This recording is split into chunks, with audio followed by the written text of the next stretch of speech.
నమస్తే, నా పేరు సుశీల. వైఎస్ఆర్ టీవీ వార్తలకు స్వాగతం. ముందుగా ముఖ్యాంశాలు. రాష్ట్ర ప్రభుత్వం తరపున కనకదుర్గమ్మకు పట్టు వస్త్రాలను, పసుపు కుంకుమలను సమర్పించిన సీఎం జగన్మోహన్ రెడ్డి. వైఎస్ఆర్ ఆసరా పథకం కింద మహిళా సంక్షేమానికి ప్రభుత్వం పెద్దపీట వేసిందన్న ప్రభుత్వ విప్ కాపు రామచంద్రారెడ్డి. పేదలు ఎప్పటికీ పేదలుగానే ఉండాలా, వాళ్ళు బాగుపడటం మీకు ఇష్టం లేదా అని ప్రతిపక్ష పార్టీలను ప్రశ్నించిన ఎమ్మెల్యే అనంత వెంకటరామరెడ్డి. అనంతపురం జిల్లా గుంతకల్లో ఏపీ ట్రాన్స్కో సీఎండీ హరినాథరావు ఆకస్మిక పర్యటన.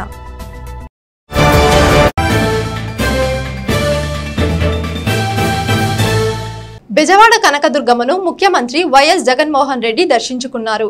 అర్చకులు పూర్ణకుంభంతో సీఎంకు స్వాగతం పలికారు. శరన్నవరాత్రి మహోత్సవాల్లో మూలా నక్షత్రం సందర్భంగా కనకదుర్గమ్మకు రాష్ట్ర ప్రభుత్వం తరపున పట్టు వస్త్రాలను, పసుపు కుంకుమలను సీఎం సమర్పించారు. పట్టు వస్త్రాల సమర్పణ అనంతరం అంతరాలయంలో సీఎం ప్రత్యేక పూజలు చేశారు. ముఖ్యమంత్రికి వేద పండితులు ఆశీర్వచనాలు అందజేశారు. అమ్మవారి ప్రసాదం చిత్రపటాన్ని దేవాదాయ శాఖ మంత్రి వెల్లంపల్లి శ్రీనివాస్ అందజేశారు. ఆలయ సంప్రదాయం ప్రకారం అర్చకులు సీఎంకు పరివట్టం కట్టి తలపాగా చుట్టారు. వేద మంత్రోచ్చరణాలు, మంగళ వాయిద్యాల మధ్య సీఎం దుర్గమ్మ సన్నిధికి చేరుకున్నారు. సరస్వతీ దేవి అలంకారంలో దుర్గమ్మ దర్శనమిస్తున్నారు. సీఎంతో పాటు టీటీడీ చైర్మన్ వైవి సుబ్బారెడ్డి, మంత్రులు పెద్దిరెడ్డి రామచంద్రారెడ్డి, వెల్లంపల్లి శ్రీనివాస్, కొడాలి నాని, పేర్ని నాని, కురసాల కన్నబాబు ఎమ్మెల్యేలు దుర్గమ్మను దర్శించుకున్నారు.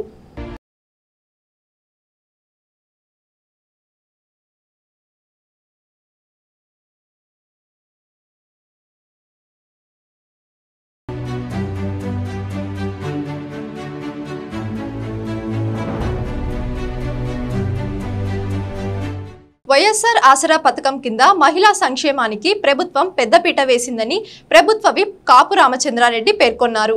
గుమ్మగట్ట మండలంలో ఏర్పాటు చేసిన బహిరంగ సభలో వైఎస్ఆర్ రెండో విడత ఆసరా కింద 689 మహిళా సంఘాలకు 3.085 కోట్లు వారి అకౌంట్లో వేసినట్లు ఆయన తెలిపారు. చెక్లను ప్రభుత్వ whip APIIC chairman Mettu Govindareddy, market yard chairman Usharani, ZPTC Mahesh, Gouni Upendrareddy చేతుల మీదుగా మహిళా సంఘ సభ్యులకు అందజేశారు. అనంతరం మహిళా సంఘాల ఆధ్వర్యంలో ముఖ్యమంత్రి చిత్రపటానికి పాలాభిషేకం చేపట్టారు. ఈ కార్యక్రమంలో రాష్ట్ర housing director Srinivasulu, market yard chairman Usharani, MPP M Bhavani, ZPTC Mahesh, Upender Reddy, మహిళా సంఘాల సభ్యులు, సర్పంచులు, నాయకులు పెద్ద ఎత్తున పాల్గొన్నారు. ప్రతి మాటని నెరవేరుస్తా ఉన్నారు. ఏ విషయమైనా తీసుకోండి, సచివాలయంలో వాలంటీర్లు పెట్టి, సచివాలయాలు పెట్టి ఏ పని కావాలన్నా మన ఊర్లోనే మన కళ్ళెదురుగా జరిగేలాగా చేస్తా ఉన్నారు. 1వ తారీఖు వచ్చిందంటే పెన్షన్ ఇంటింటికి దానంతటి అదే వస్తా ఉంది. ఎవరికి లంచాలు అక్కర్లేదు. ఎవరే కానీ లంచం అడిగితే ఒక్క ఫోన్ చేయండి, ఆ లంచం అడిగిన వాళ్ళ ఉద్యోగం ఊడిపోతుంది. ఎందుకంటే వాళ్ళు ఉండేది మీకోసం, మీకు మంచి చేసేదాని కోసం, మీకు పని చేసేదాని కోసం. కాబట్టి ఎక్కడ కూడా మీరు గుడికి పోయినప్పుడు గుడిలో ప్రసాదం ఇస్తే నోట్లో వేసుకునేస్తారు. గుడిలో ప్రసాదం పెట్టాడు, ఇంటికి తీసుకుంటారు. ఇందుకో గుర్తు అనేవాడు అమ్మని ఎందుకు సృష్టించాడు అంటే దేవుడు లేకుండా దగ్గరంతా దేవుడి స్థానంలో అమ్మ ఉంటుంది అని చెప్పి. కాబట్టి మహిళలు ఉన్నటువంటి ఆ తల్లి గుణం తన సంసారంలో అందరూ బాగుండాలి.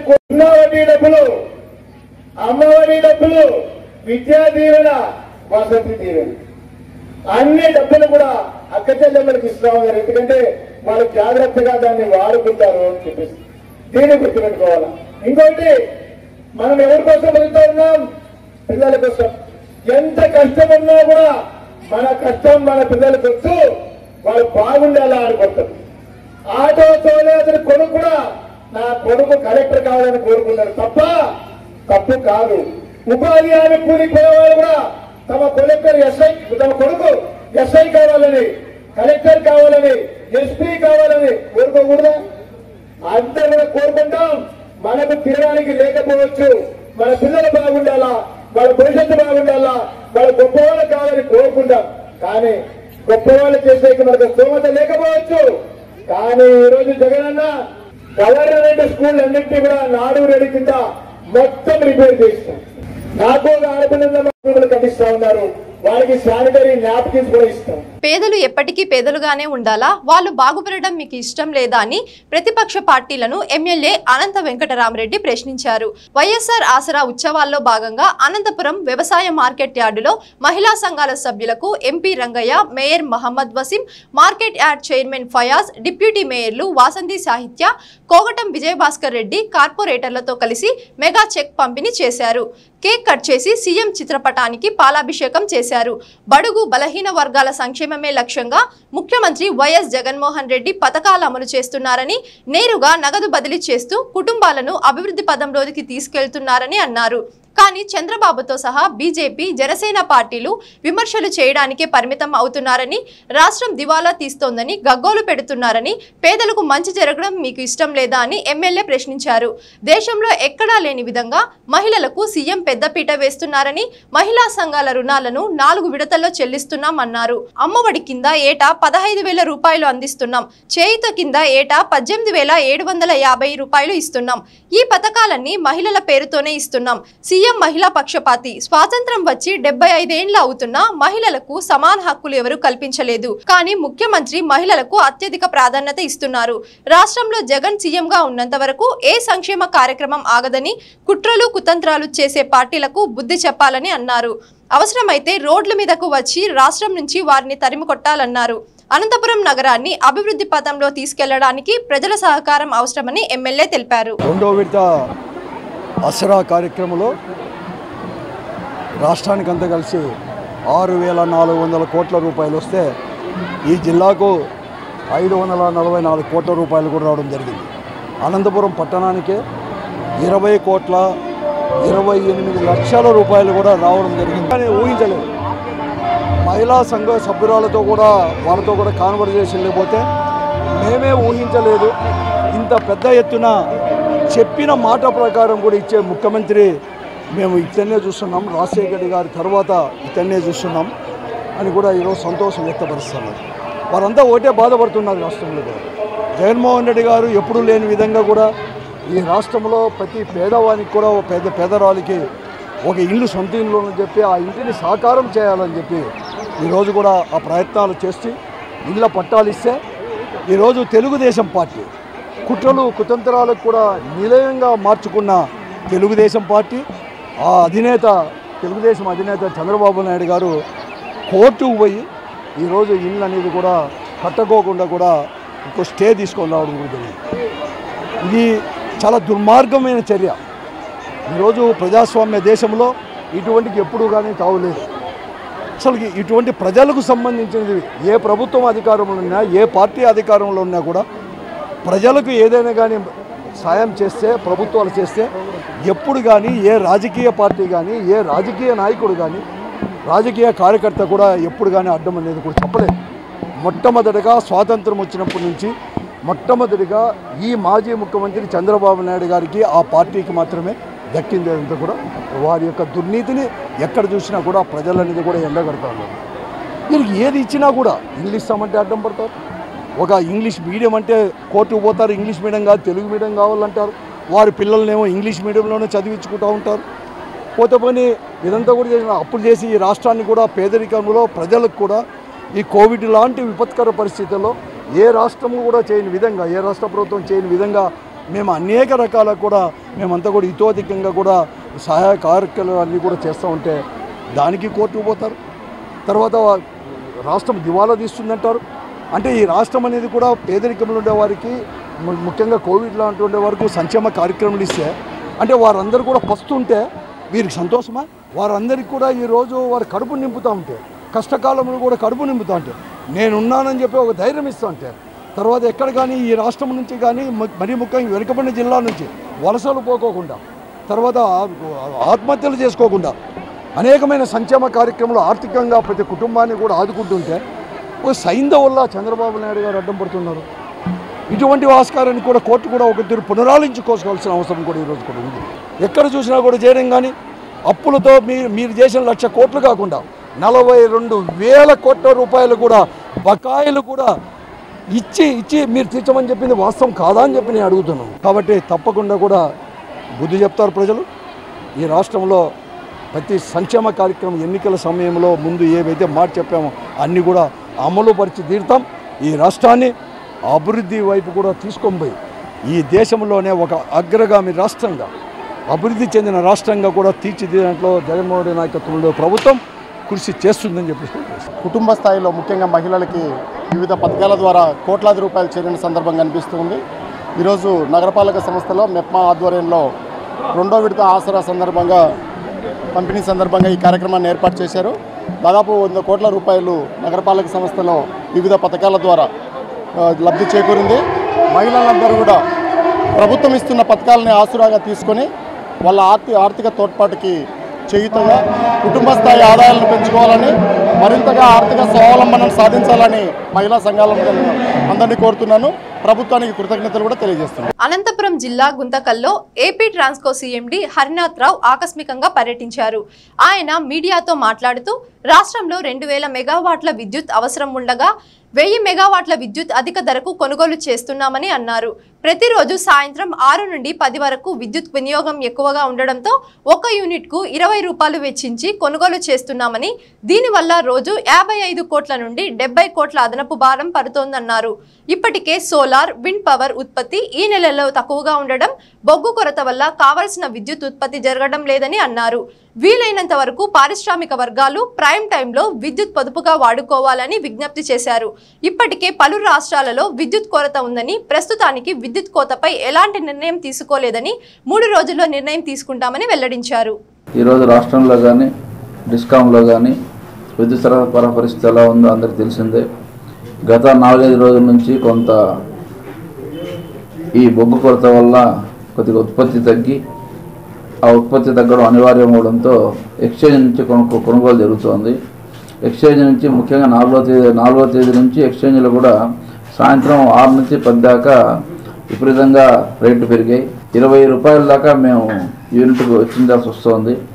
సుమారుగా రోజుకు 55 కోట్ల నుంచి 75 కోట్ల దాకా ఖర్చు పెట్టి రాష్ట్ర ప్రజలకు ఏ ఇబ్బంది కలగకుండా ఉండడానికి, అలాగే ఈ బొగ్గు కొరతను అధిగమించేందుకు కూడా దానికి ప్రత్యేక మార్గాలు చూస్తున్నాం.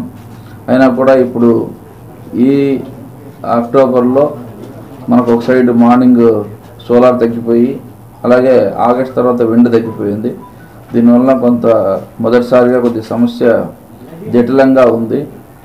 దీనివల్ల మేము ముఖ్యంగా అటు పారిశ్రామిక వర్గాలకు కానీ ఇటు వాణిజ్య వర్గాలకు కానీ సాయంత్రం 6 నుంచి 10 దాకా కొంత మీరు విద్యుత్ని పొదుపుగా వాడుకుంటే తద్వారా అధిక ధర కొనుగోలు చేస్తే సమర్థిస్తుందని చెప్పేసి మేము విజ్ఞప్తి చేస్తున్నాం. అలాగే ఇటు ఎనర్జీ మినిస్టర్ గారు కానీ అలాగే జనరల్ సెక్రటరీ గారు కానీ ఆల్రెడీ ఈ డైరెక్షన్లో ప్రజలను విజ్ఞప్తి చేయడం జరిగింది.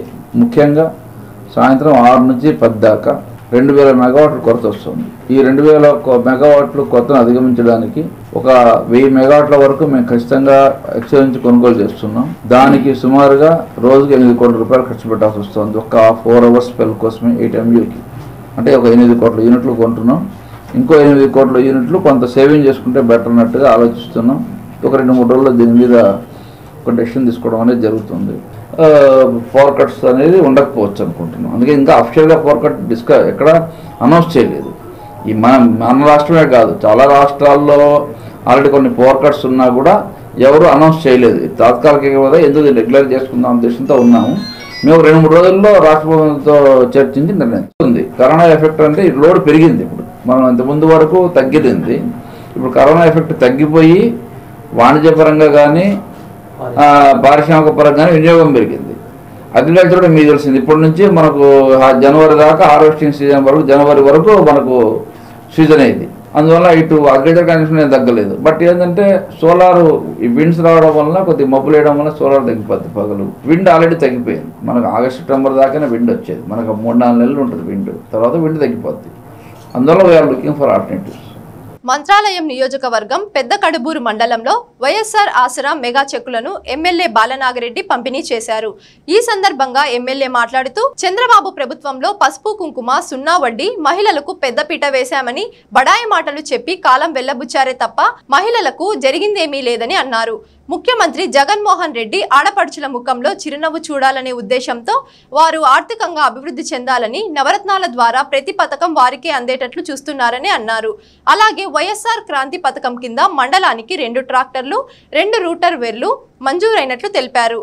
ఈ కార్యక్రమంలో సీతారామిరెడ్డి, వైఎస్ఆర్సీపీ యువజన నాయకులు Y Pradeep Kumar Reddy, sarpanch Ramanjaneyulu, tahsildar Kumar Swamy, MPDO Nageswararao, Velugu APM Mahesh, MPP Srividya, vice MPP Paramesh Goud, మండల సహకార సొసైటీ అధ్యక్షుడు బాపురం హనుమంతరెడ్డి, మండల agriculture advisory board chairman Purushotham Reddy, మండల కన్వీనర్ రామ్మోహన్ రెడ్డి తదితరులు పాల్గొన్నారు.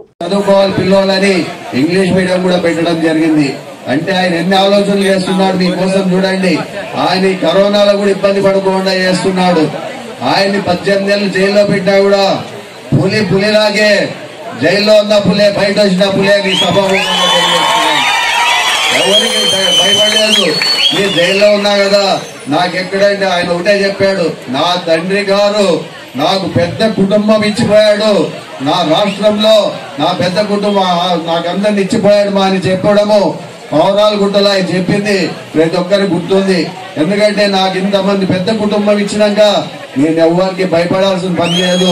సోనియా గాంధీని కూడా ఎదిరించిన మొగతనం ఉన్న ఒక్క మొగాడు ఎవరంటే జగన్మోహన్ రెడ్డి అని సభాముఖంగా చేస్తున్నారు. తిరుమలలో సీఎం వైఎస్ జగన్ ని రెడ్ క్రాస్ జిల్లా చైర్పర్సన్ ప్రభుత్వ విప్ కాపు రామచంద్రారెడ్డి సతీమణి కాపు భారతి కలిశారు. ముఖ్యమంత్రి ఆత్మీయంగా పలకరించి కుటుంబ యోగక్షేమాలు అడిగి తెలుసుకున్నట్లు కాపు భారతి తెలిపారు. బుధవారం అనంత జర్నలిస్టులకు ఆనందయ్య మందును, మాస్కులను, శానిటైజర్లను పంపిణీ చేయనున్నట్లు ఏపీడబ్ల్యూజేయు అధ్యక్షులు మచ్చా రామలింగారెడ్డి అన్నారు. R&B అతిథి గృహంలో విలేకరుల సమావేశంలో మచ్చా మాట్లాడుతూ అనంతపురం జిల్లా శాఖ ఆధ్వర్యంలో అక్టోబర్ 13వ తారీఖు ఉదయం 11 గంటలకు నగరంలోని ప్రెస్ క్లబ్ నందు జిల్లాలోని వర్కింగ్ జర్నలిస్టులు అందరికీ పంపిణీ చేయడం జరుగుతుందని అన్నారు. కరోనా అక్టోబర్, నవంబర్, డిసెంబర్ మాసాల్లో మరింత విజృంభించే అవకాశం ఉందని ఆరోగ్య శాఖ ప్రకటించిందని, అందుకే జర్నలిస్టులకు వారి కుటుంబ సభ్యులకు ఈ మందు పంపిణీ చేస్తున్నామని అన్నారు. యూనియన్లతో సంబంధం లేకుండా వర్కింగ్ జర్నలిస్టులందరికీ కూడా మందు పంపిణీ చేయడం జరుగుతుందని అన్నారు. రాష్ట్రంలో ఇప్పటికే 100 మందికి పైగా జర్నలిస్టులు కరోనా బారిన పడి మరణించారని, వారి కుటుంబ సభ్యులను ప్రభుత్వం ఆదుకోవాలని, వారికి ఇళ్ల స్థలాలు ఇచ్చి ఇళ్లు నిర్మించాలని డిమాండ్ చేశారు. ఆంధ్రప్రదేశ్ వర్కింగ్ జర్నలిస్ట్ యూనియన్ ఆధ్వర్యంలో అనంతపురం నగరం ప్రెస్ క్లబ్ నందు రేపు బుధవారం ఉదయం 10 గంటలకి జిల్లాలోని వర్కింగ్ జర్నలిస్ట్ అందరికీ కూడా నెల్లూరు ఆనందయ్య కరోనా నివారణ మందు పంపిణీ కార్యక్రమం జరుగుతుంది. జర్నలిస్టులకి రాబో రోజుల్లో ఇబ్బంది కలగకుండా ఉండడం కోసం ఇప్పటికే ప్రపంచవ్యాప్తంగా ఆరోగ్య శాఖ కూడా 3వ వేవ్ ప్రమాదం ఉంది అని చెప్పిన నేపథ్యంలో ఆంధ్రప్రదేశ్ వర్కింగ్ జర్నలిస్ట్ యూనియన్ రాష్ట్ర వ్యాప్తంగా విజయవాడలో, గుంటూరులో అన్ని ప్రాంతాల్లో కూడా నెల్లూరు ఆనందయ్య మందు పంపిణీ చేస్తా ఉన్నాం. దానిలో భాగంగా అనంతపురంలో ఉన్నటువంటి జర్నలిస్ట్, జిల్లాలో వర్కింగ్ జర్నలిస్ట్ అందరికీ కూడా పంపిణీ రేపు జరుగుతుంది. ఇప్పటికే రాష్ట్ర వ్యాప్తంగా జర్నలిస్టులు 2 తెలుగు రాష్ట్రాల్లో ఆంధ్ర, తెలంగాణలో 200 మందికి పైగా జర్నలిస్టులు కరోనాతో మృతి చెందారు. కాబట్టి భవిష్యత్తులో అటువంటి పరిస్థితి రాకుండా ఉండడం కోసం, జర్నలిస్టులని, జర్నలిస్టు కుటుంబాలని కాపాడుకునేందుకోసం, కరోనా నుంచి భవిష్యత్తులో జర్నలిస్టులు ఇబ్బంది పడకుండా ఉండాలనేటువంటి ఉద్దేశంతో ఆంధ్రప్రదేశ్ వర్కింగ్ జర్నలిస్ట్ యూనియన్ ఆధ్వర్యంలో పంపిణీ కార్యక్రమం జరుగుతుంది. దాంతోపాటు శానిటైజర్లు, మాస్కులు కూడా ఇవ్వడం జరుగుతుంది. కరోనా మందు పంపిణీ కార్యక్రమంలో పెద్దలు అనంతపురం శాసనసభ్యులు అనంత వెంకటరామరెడ్డి గారు, ఎంపీ తలారి రంగయ్య గారు, జెడ్పీ చైర్మన్ బోయి గిరిజమ్మ గారు, అదేవిధంగా విప్ ఎమ్మెల్సీ గోపాల్ రెడ్డి గారు, మేయర్ వసీం, డిప్యూటీ మేయర్లు కోటం విజయభాస్కర్ రెడ్డి, వాసంతి, ఇంకా సీనియర్ జర్నలిస్టులు అందరూ ఈ కార్యక్రమంలో పాల్గొని రేపు జర్నలిస్టులందరికీ కూడా నెల్లూరు ఆనందయ్య మందు, దాంతోపాటు శానిటైజర్లు, మాస్కులు పంపిణీ చేయడం జరుగుతుంది. అందరూ ప్రతి జర్నలిస్టు రేపు జరిగే ప్రెస్ క్లబ్ లో జరిగే కార్యక్రమంలో పాల్గొని విజయవంతం చేయవలసిందిగా, దాంతోపాటు అందరినీ కూడా ఆహ్వానిస్తా ఉన్నాం. ఎవరికైతే ఇది కావాలో అందరూ కూడా తీసుకోవాల్సిందిగా ఆంధ్రప్రదేశ్ వర్కింగ్ జర్నలిస్ట్ యూనియన్ విజ్ఞప్తి చేస్తా ఉంది. ఇంతటితో వైఎస్ఆర్ టీవీ వార్తలు సమాప్తం. నమస్కారం.